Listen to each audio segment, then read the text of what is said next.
Introducing Lucas McSherry the video, where you can watch something on Lucas McSherry the video, such as Lucas gets about this character, The Adventure in Wheezy World, Animation Freak Out the Freaky Person, Gadget Boy, The Lost Final Episode, Peppa, the pig who hates rip-offs, Larry the Yellow Ball, the symbols of play, but not the bad ones, Blazo, the Serbia-Montenegrin-born British guy.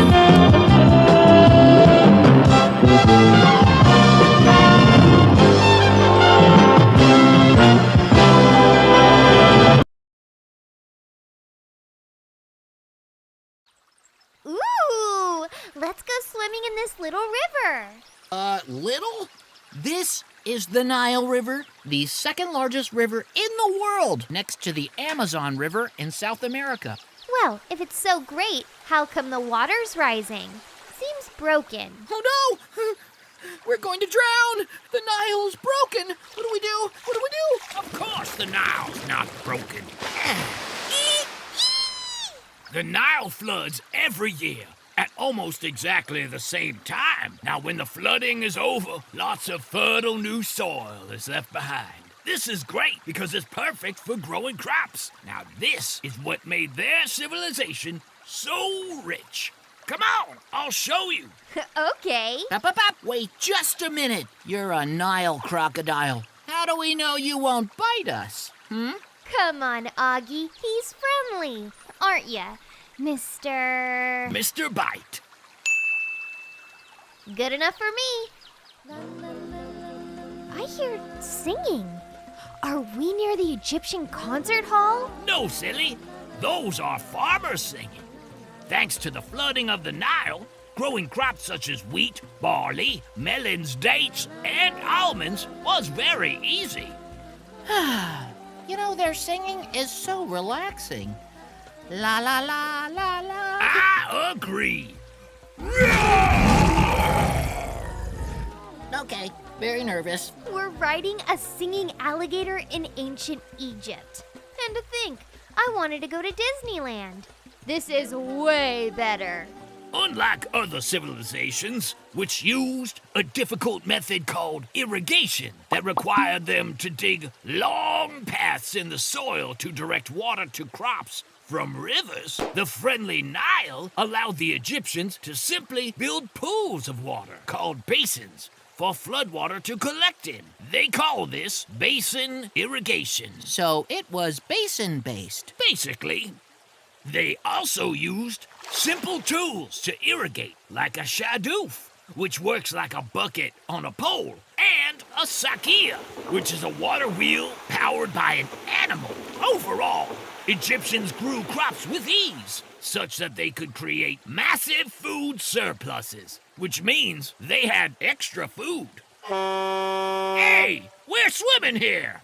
Oops, sorry about that. Food surplus coming through.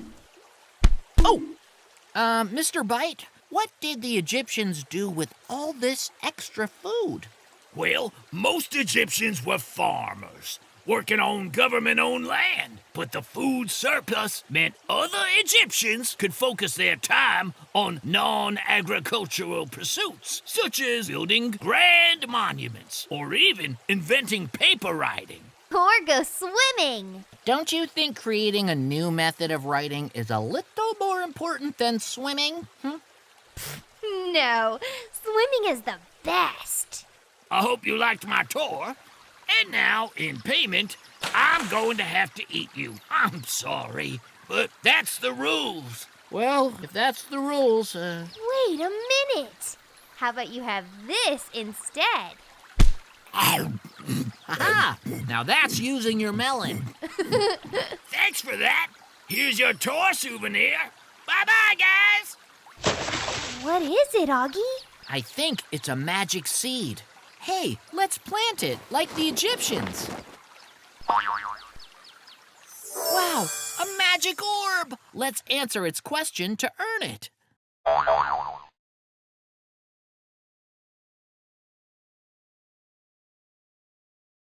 Great job! We got it! Let's go find the other orbs.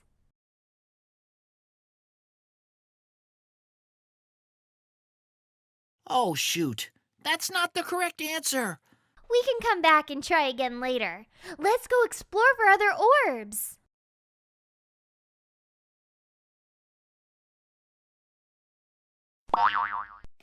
Hey, I was expecting a magical orb inside. Oh, yeah. I remember. We already got this one, Ruby. Oh, yeah. Let's go look for more. Bye, Flower.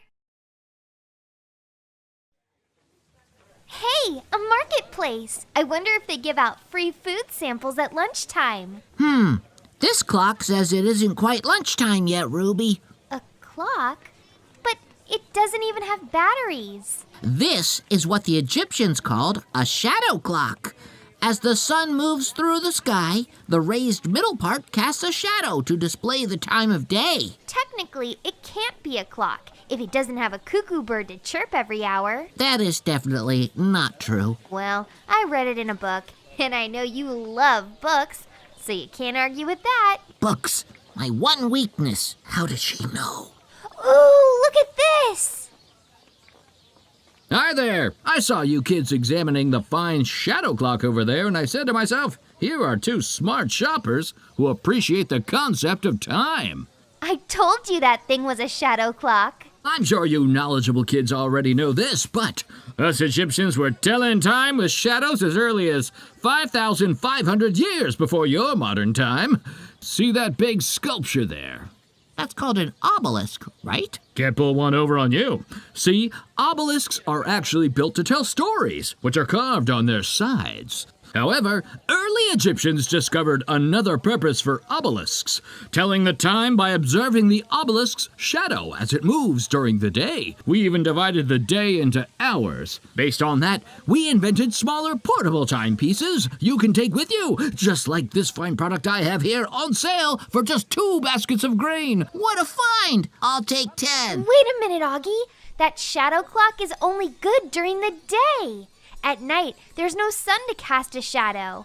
I bet you Egyptians didn't think about that. Hey, she's right. Of course you're right. I could see you're a sophisticated buyer. No amount of flattery or manipulation can sway your discerning mind. Aw, thanks. Truth is, we Egyptians thought a lot about time. So naturally, we knew how to tell time at night, which we did by watching the movement of the stars. But we also did it with devices, such as the hourglass and water clocks, which I have gift-wrapped in convenient bargain bundles. Ooh. So many valuable artifacts! Oh, I want them all! And of course, your collection wouldn't be complete without an Egyptian calendar. I recommend the Cute Kitten Calendar. We Egyptians just love cats. We can get those back in modern times. Oh, but this is no ordinary calendar. Here in Egypt, we actually developed a 365-day calendar. It also has 12 months. Just like ours. We had 3 seasons: the flooding season, the planting season, and the harvest season. Not like ours, but still amazing. Those 3 seasons added up to 360 days. But we knew that wasn't enough days for an accurate year, so we added 5 more for holy days. And boom! 365 days! Our calendar was so accurate, it was in use for thousands of years. All the way through the Middle Ages, baby. Ha ha ha! Now, tell me that isn't worth buying a couple dozen. Oh, I'm sold! Oh, yeah, we don't have any money. Sorry. Oh. Well, in that case, I have just the thing for you, and it can only be purchased with knowledge. It's 100% genuine, guaranteed bona fide, mystically made of diamond and jade with a glow to never fade. A magical orb. But I guess that wouldn't interest you. Yes! Well, all right. Just answer its question, and the orb is yours, my friends.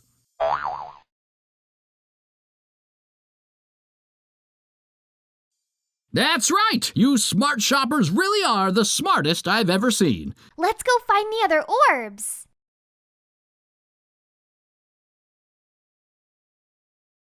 I'm sorry, that's not correct. Well, you can't get every question right every time, but you can come back and take another swing soon. Or get out there and find the other magical orbs. I just know you'll snag them all. Oh, yeah, we don't have any money. Sorry. Oh.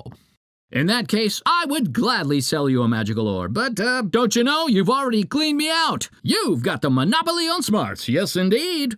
But I'm sure you can find more magical orbs elsewhere, if you search hard enough. Go get 'em.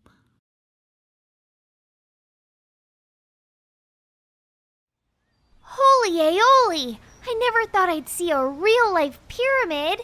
Well, as one of the most powerful civilizations in the world, the Egyptians built over 100 pyramids. Well, I just discovered that one, so add it to the list. I don't think you discovered it. Of course I did, and I shall call it Pyramidi. This is actually one of the Giza pyramids, the most famous ones of all. It's called the Great Pyramid. I guess that's a passable name.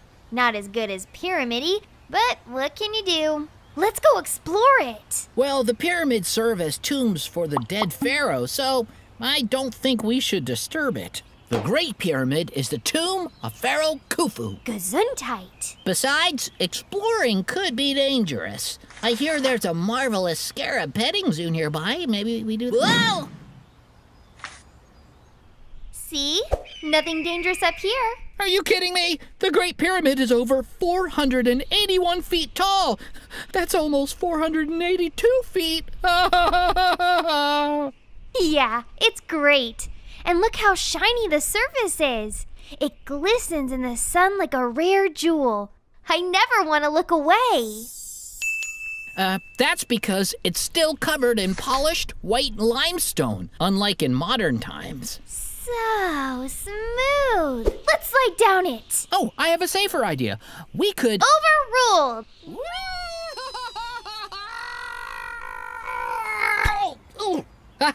Hey, I'm alive! Look, let's go investigate inside the pyramid. We're dead.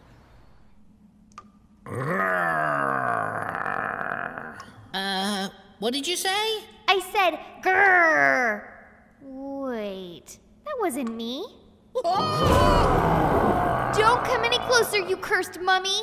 Cursed? No. I'm just a little groggy after sleeping for 4,000 years. You can just call me Khufu. Gesundheit. Wow, so you were once a pharaoh. You bet. When a pharaoh dies, we Egyptians believe their spirit goes on a second journey into the afterlife. So, the pyramids hold all the things a pharaoh would need after death, such as food, gold, and furniture. Ooh, it's like camping gear for the dead. The Egyptians preserve a dead pharaoh's body by removing their organs and putting them in jars. Yuck. Neato. And then they wrap the body in fine cloth. This process is called mummification. That's how I got to be in my tomb here, which I like to call Pyramidi. Well, it's been a pleasure to meet you. Say, you wouldn't also know where I could find a magical orb, would you? Oh, sure. I was buried with one. It's got to be around here somewhere. Let's see. Not this, not this. Ah, here's the orb. But to earn it, you must answer a question first. Hey, great! You've got it! Let's go find the other orbs.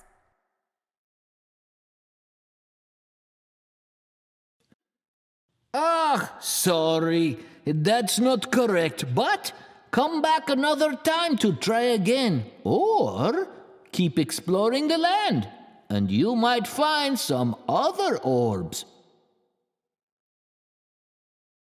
Well, you've already earned the orb, but come back and visit me anytime. Haha, such good kids.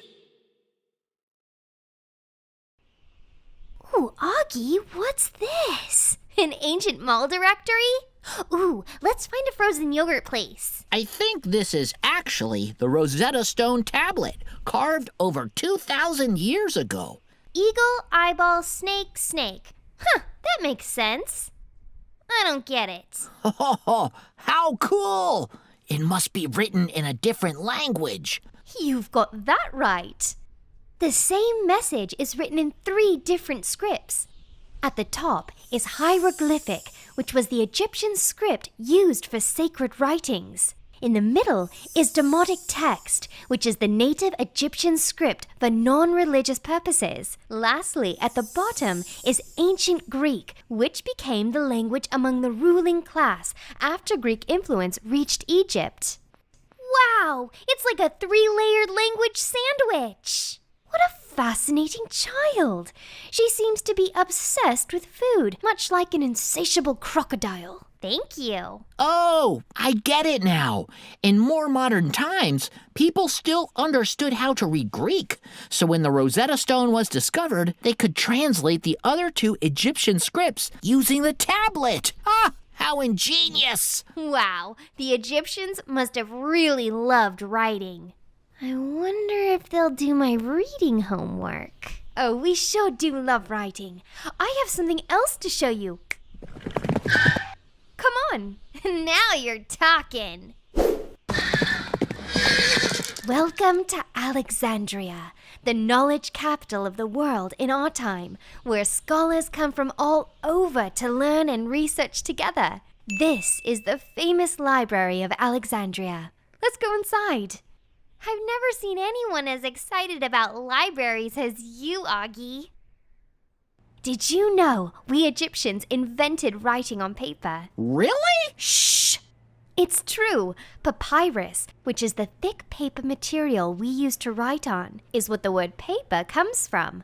The papyrus plant is important for us in many ways. We also use it to make everything from sandals, rope, baskets, and even eat it. Just like that kid in our math class that eats his notebook paper. Gross! Shh! Here at the library, writings were collected on papyrus scrolls.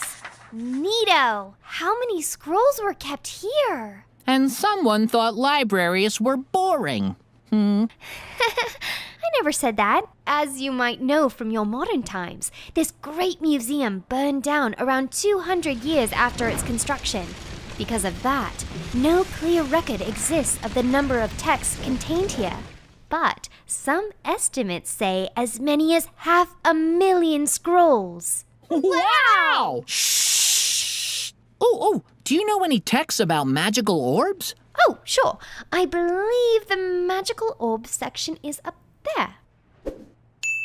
Leave it to me. That was amazing, Ruby. Thanks, Augie. Now we need you to read it so we can get the orb. Sure thing. Teamwork. Okay, let me see here. To earn the orb, you must answer this question.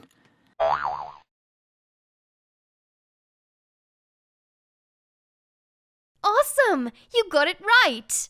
Let's go find some more orbs. Fiddlesticks, that isn't correct. We can return another time and try again. Until then, let's go find some more orbs. 500,000 scrolls. Wow! Shh! So you've already found the orb here. But come see me whenever you like. I'm always excited for a trip to the library. Hey, this looks exciting. It looks to be an obelisk, which is, of course, a large monument usually carved from one piece of stone. Not the stone, Augie. The picture's on it. It's of people, but with animal heads. Animal-headed humans. I wonder if they're some sort of teenage mutant ninjas. Oh, I want a platypus head. Those aren't mutant ninjas. They're gods. Behold, monster children, I am Ra, god of the sun and first pharaoh of the world. Every day my golden ship sails through the sky, and at night I pass through the underworld and battle unholy creatures, only to emerge each dawn again. Why do you have a bird head?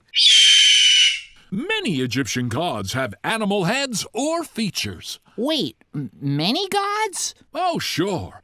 Like lots of early cultures, Egyptians were polytheistic, meaning they worshipped multiple gods. Our 9 main deities were known collectively as... The Egyptian Avengers? No, the Aeneid. Come, let me introduce you. Let's go! Actually, my mom said not to cross any supernatural obelisk threshold, so... Too late. I'm already pulling you.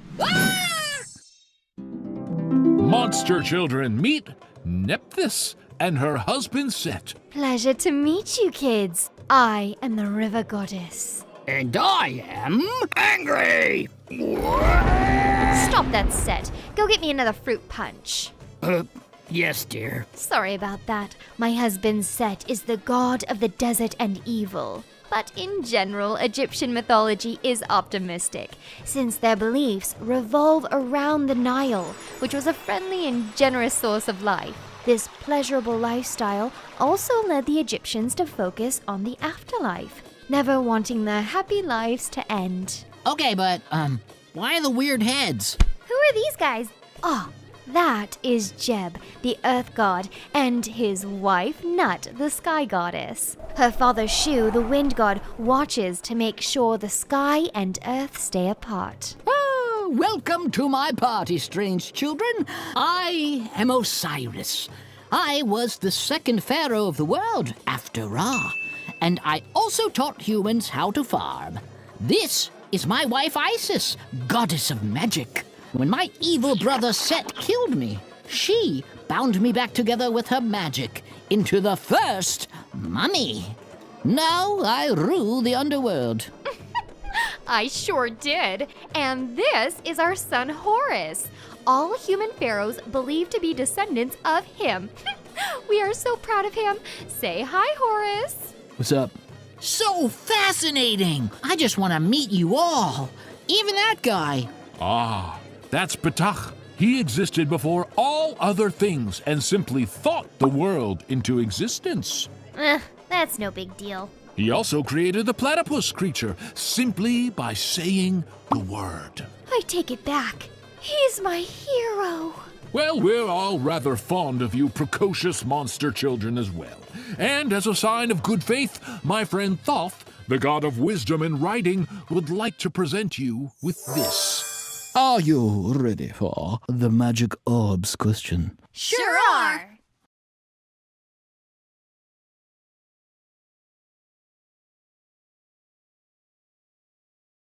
Rejoice! Ha ha! You've answered the riddle correctly. Let's go find the other orbs.